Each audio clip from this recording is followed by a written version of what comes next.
சைவ ஈரல் கிரேவி எப்படி பண்ணலாம்னு பார்க்கலாமா?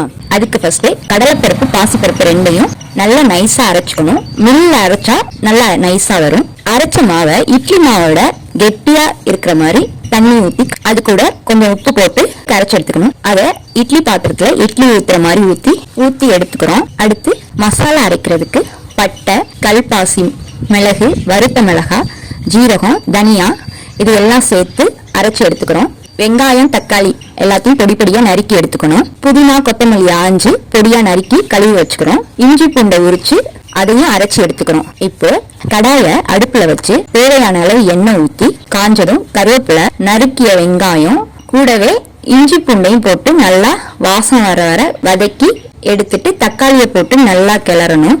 இது கூட ரெண்டு மூணு பச்சை மிளகாய் நறுக்கி சேர்த்துக்கணும்.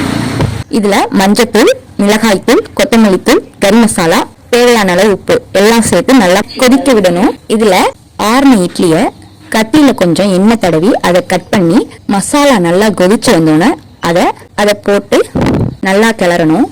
கூடவே புதினாவும் கொத்தமல்லியும் தூவி மூடி வைக்கணும். நான்வெஜ் ஸ்டைல்ல சைவ ஈரல் கிரேவி ரெடி. ட்ரை பண்ணி பாருங்க. தேங்க்யூ.